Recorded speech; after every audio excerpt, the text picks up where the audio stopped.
In the play, Far Away, written by Caryl Churchill, there are prisoners mentioned in some scenes.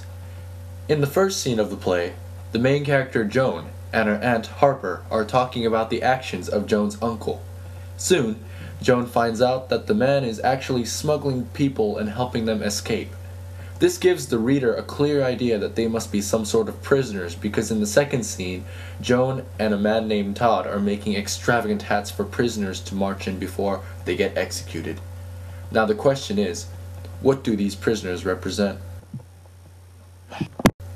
These prisoners represent prisoners of society, and by that it means people that are stuck in the system and are forced to do what they are told. The government lies and deceives them, and there is nothing these people can do about it. They are stuck. Therefore, they can be referred to as prisoners. The prisoners in the first section are being smuggled somewhere. That is the only information given. The aunt, Harper, says to Joan, "You're part of a big movement now to make things better." She's referring to the smuggling of the prisoners, and judging by the tone these prisoners are being mentioned in, they seem to be good people, or perhaps innocent. These prisoners want to escape, and they represent people in society who seek an answer, or perhaps want to escape the lies and the many faces of the government. Therefore, perhaps Harper and the uncle represent people that are for the better change, people who want to help others break free from the chains of the government. In the second act, Todd and Joan are making hats, and it is mentioned that they are for prisoners that must march to their execution. The prisoners in this scene could possibly have a different meaning.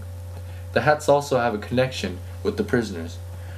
When the prisoners wear the extravagant hats, it represents normal civilians because the fact that these people are prisoners of society is covered up by the government. These hats are making the march of the prisoners look more appealing.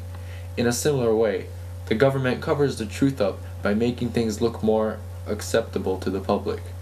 Another interpretation of the hats on the prisoners is the fact that a lot of people in society today are prisoners because the government or the system in general is telling them what they should be by putting these as extravagant hats on them. These people are told who they are and can do nothing about it. Their thoughts, their opinions, blocked by the government, the ugly truth blocked by these extravagant hats. Therefore, they are prisoners.